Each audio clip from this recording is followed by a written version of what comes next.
नमस्कार विद्यार्थियों, कैसे हैं आप सभी लोग। आशा करती हूँ सब लोग स्वस्थ मस्त एवं तंदुरुस्त होंगे, है ना। मैं भी बढ़िया हूँ।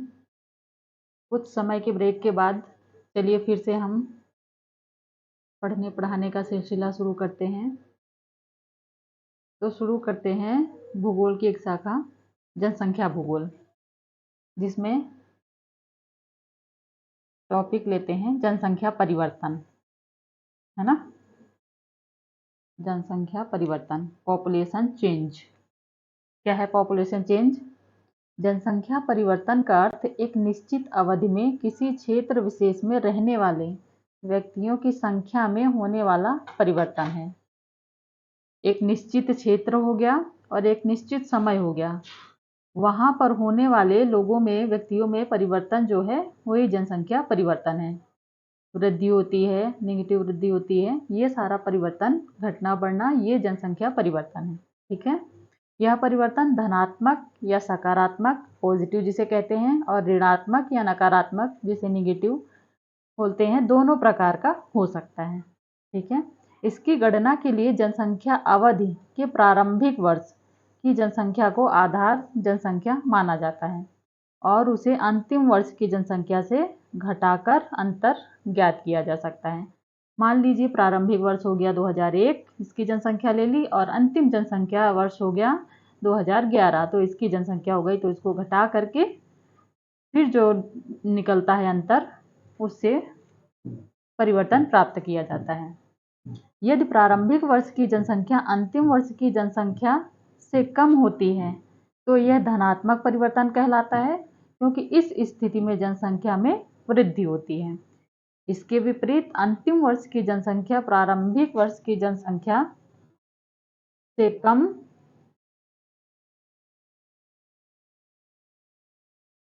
होती है तो उसे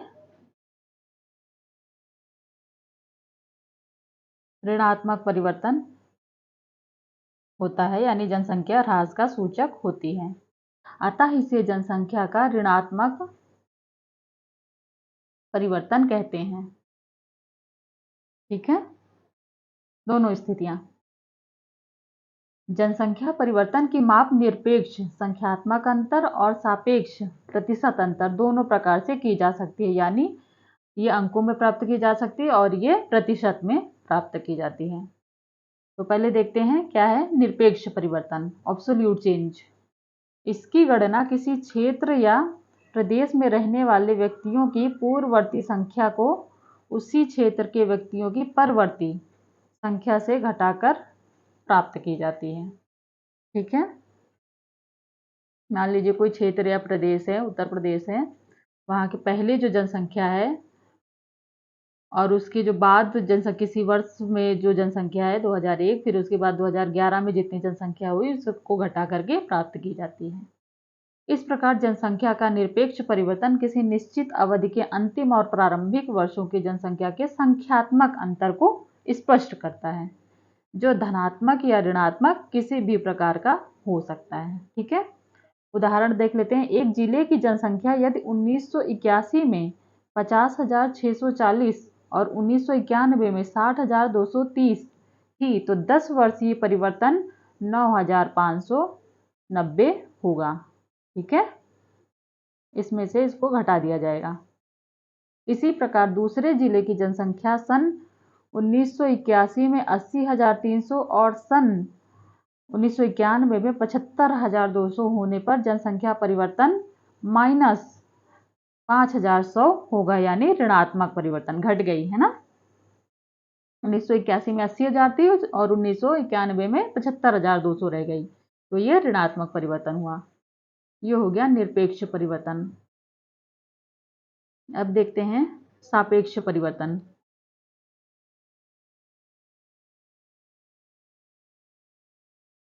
रिलेटिव चेंज।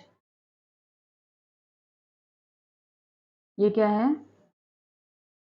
रिलेटिव चेंज या प्रतिशत परिवर्तन की माप के लिए आरंभिक वर्ष की जनसंख्या को आधार माना जाता है। नियत अवधि में अंतिम वर्ष और प्रारंभिक वर्ष की जनसंख्याओं के अंतर को प्रारंभिक वर्ष की जनसंख्या से विभाजित किया जाता है और पुनः उसमें 100 से गुणा किया जाता है, यानी प्रतिशत में प्राप्त किया जाता है। इस प्रकार जनसंख्या परिवर्तन की माप प्रतिशत में प्राप्त होती है। इसकी गणना का सूत्र जो है देखते हैं क्या है। सापेक्ष परिवर्तन बराबर परवर्ती जनसंख्या माइनस पूर्ववर्ती जनसंख्या यानी बाद की जनसंख्या या पहले की जनसंख्या बटे पूर्ववर्ती जनसंख्या, यहाँ से विभाजित किया जाता है इंटू 100, है ना, तब जाके सापेक्ष परिवर्तन प्राप्त होता है। ठीक है, अब देखते हैं जनसंख्या वृद्धि दर, रेट ऑफ पॉपुलेशन ग्रोथ। ये क्या है? जनसंख्या वृद्धि के आकलन के लिए कई सूचकांकों का प्रयोग किया जाता है, जिनमें से तीन सूत्रों का प्रयोग अधिक होता है। कौन कौन से हैं? अंकगणितीय परिवर्तन, सबसे पहला क्या है? अंकगणितीय परिवर्तन, अर्थमेटिक चेंज। इसकी गणना के लिए दो क्रमिक जनगणना वर्षों की जनसंख्याओं के योग को आधा से वार्षिक परिवर्तन की मात्रा को विभाजित करके उसमें 100 से गुणा किया जाता है।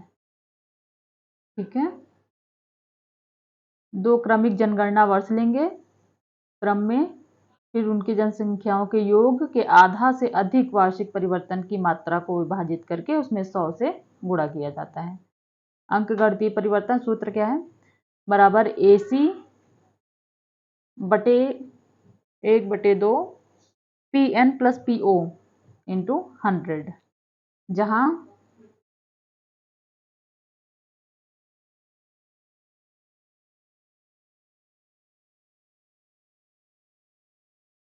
AC बराबर वार्षिक परिवर्तन की मात्रा, ठीक है, PO बराबर नियत अवधि के प्रारंभ की जनसंख्या, PN नियत अवधि के अंत की जनसंख्या। ये इसका सूत्र है। अब देखते हैं गुणोत्तर परिवर्तन, जियोमेट्रिक चेंज। इसकी गणना के लिए यह मान लिया जाता है कि जनसंख्या परिवर्तन की दर प्रतिवर्ष समान रहती है, अर्थात जनसंख्या वृद्धि या ह्रास की दर नियत अवधि में प्रतिवर्ष समान रहती है।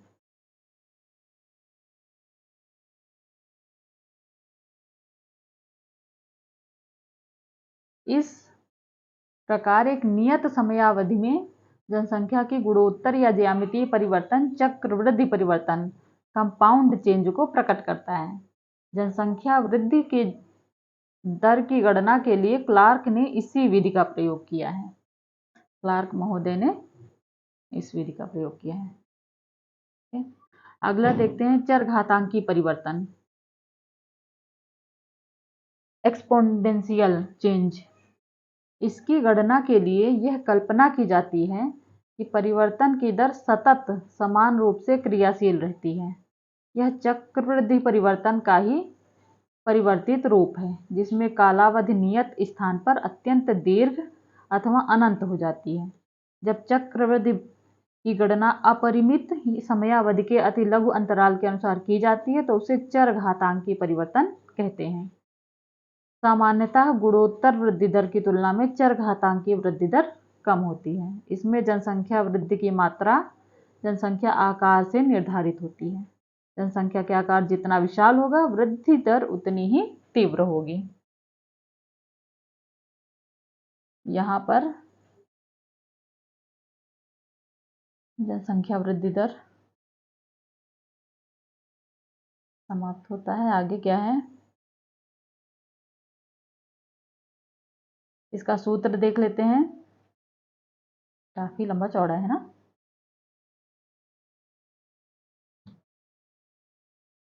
वन प्लस आर एन बराबर P1 अपॉन PO बराबर N log 1 प्लस R बराबर log P1 PO।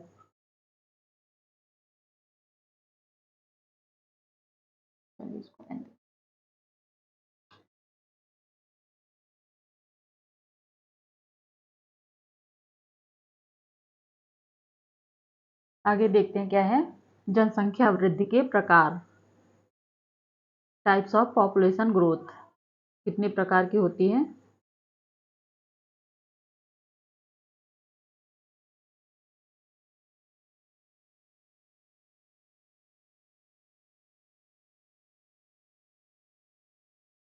किसी स्थान की जनसंख्या परिवर्तन के लिए उत्तरदायी कारकों जिनमें है जन्म, मृत्यु तथा स्थानांतरण के योगदान के अनुसार जनसंख्या वृद्धि दो प्रकार की होती है।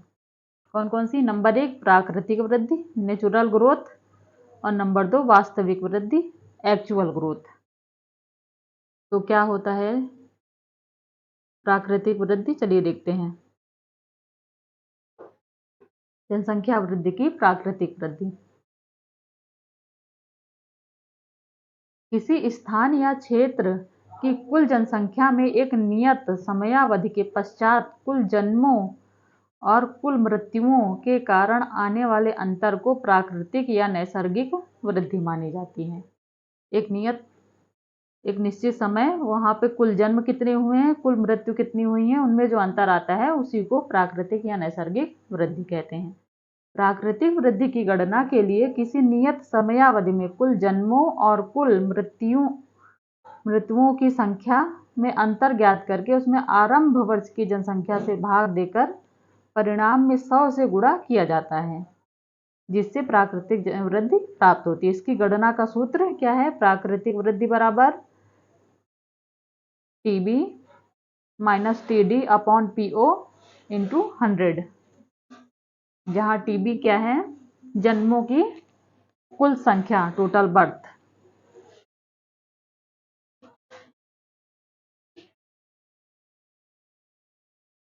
TD क्या है? मृत्युओं की कुल संख्या, टोटल डेथ्स, और PO क्या है?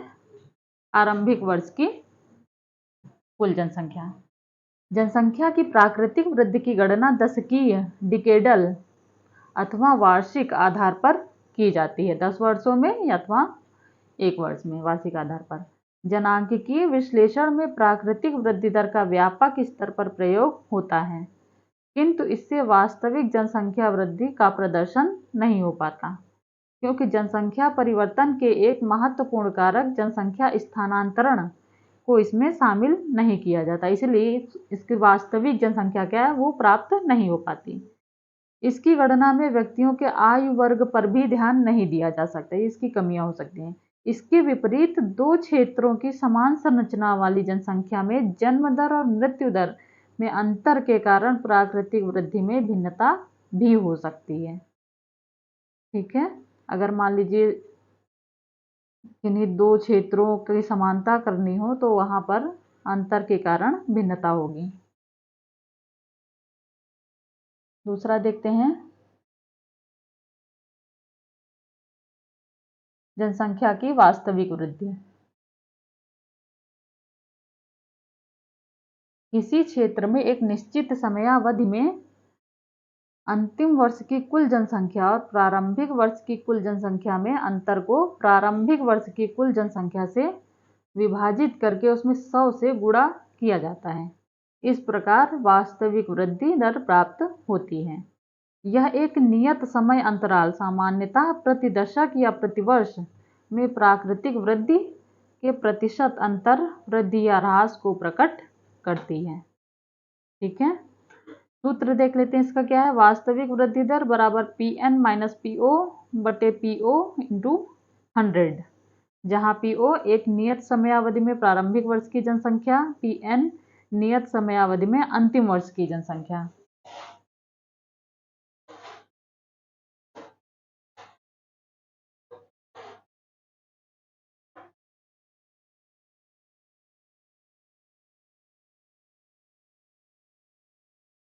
प्राकृतिक वृद्धि के निर्धारण में जन्म दर और मृत्यु दर और स्थानांतरण का योगदान होता है। एक नियत समयावधि में जनसंख्या के ज्ञात करने के लिए स्थान या क्षेत्र विशेष की कुल जन्मों प्लस आप्रवास में से कुल मृत्युओं प्लस उत्प्रवास को घटा दिया जाता है। इसके लिए अंतिम वर्ष की कुल जनसंख्या में से प्रारंभिक वर्ष की कुल जनसंख्या को घटाया जाता है। यह अंतर धनात्मक अथवा ऋणात्मक दोनों में से किसी भी प्रकार का हो सकता है। ठीक है, अब देखते हैं जनसंख्या वृद्धि की गणना संबंधी सावधानियां। अगर किसी क्षेत्र की जनसंख्या की गणना की जाती है तो वहां पर क्या क्या सावधानियां बरती जानी चाहिए, जिससे कि एग्जैक्ट जनसंख्या प्राप्त हो, मतलब वास्तविक सही जानकारी प्राप्त हो। तो चलिए देख लेते हैं किन किन त्रुटियों से बचना चाहिए। किसी क्षेत्र की जनसंख्या वृद्धि को सही आकलन के लिए प्रयुक्त आंकड़ों का तुलनात्मक होना अति आवश्यक है। विभिन्न जनगणनाओं में प्राप्त आंकड़े कुछ कारणों से वास्तविक रूप से तुलनात्मक नहीं रह जाते हैं, जो कि निम्नलिखित हैं। देखते हैं क्या है। नंबर 1, क्षेत्र की सीमा में परिवर्तन। प्रशासनिक सुविधा या राजनीतिक कारणों से प्रशासनिक इकाइयों, प्रांत हो गया, जनपद हो गई, तहसील हो गई आदि की सीमाओं में समय समय पर परिवर्तन कर दिए जाते हैं। ठीक है, नए जिले बना दिए गए, एक नए प्रदेश का निर्माण कर दिया गया, तो सीमाएं परिवर्तित हो जाती हैं।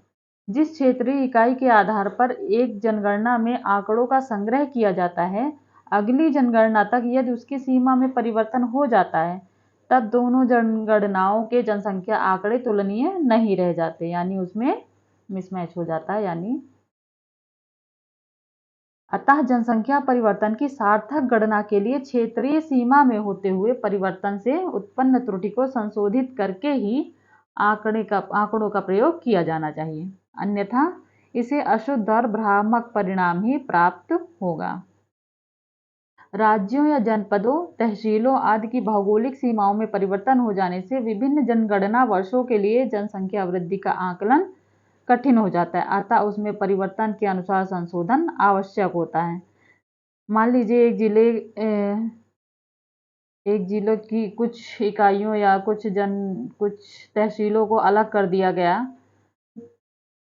और वो किसी अन्य जिले में शामिल हो गई हैं। अब उस जिले की जनसंख्या की गणना जो की जा रही है वो पिछले वर्ष की तुलना में भ्रामक होगी, क्योंकि उसमें जो जनसंख्या थी वो कटकर दूसरे जिले में शामिल हो गई है। तो उसमें वृद्धि या नकारात्मक वृद्धि या सकारात्मक वृद्धि में त्रुटि हो सकती है, इसलिए उसमें संशोधन आवश्यक है।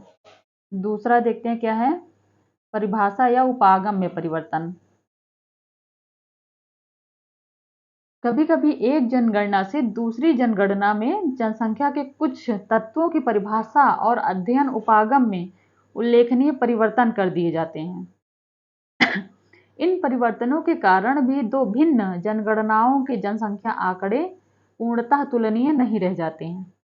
भारतीय जनगणना में कार्यशील जनसंख्या, वर्किंग पॉपुलेशन और वर्कर, व्यावसायिक वर्ग, नगर, टाउन आदि की परिभाषाएं तथा संकल्पनाएं विभिन्न जनगणनाओं में परिवर्तनशील रही हैं। ऐसे आंकड़ों का प्रयोग मौलिक रूप से नहीं किया जा सकता, अतः जनसंख्या परिवर्तन की गणना के लिए आवश्यक संशोधन के पश्चात ही ऐसे आंकड़ों का प्रयोग किया जाना चाहिए। यदि एक जनगणना में वास्तविक उपागम को अपनाया गया हो और दूसरी जनगणना में विधिक उपागम को अपनाया हो, तो दोनों जनगणनाओं में पूर्णतः तुलनीयता नहीं रह जाती। यानी अगर विधियों एक वर्ष में दूसरी विधि को अपनाया गया है जनगणना के लिए और दूसरे वर्ष में दूसरी विधि को अपनाया गया है, तब भी त्रुटिपूर्ण हो जाते हैं। ठीक है, अतः सार्थक परिणाम की प्राप्ति के लिए किसी एक जनगणना के आंकड़े में आवश्यक संशोधन अनिवार्य हो जाता है। तीसरा क्या है, जनगणना त्रुटियों में अंतर। कभी कभी दो भिन्न वर्षों की जनगणना त्रुटियों में भी अंतर मिलता है, जो आंकड़ों की तुलनीयता को कम कर देता है।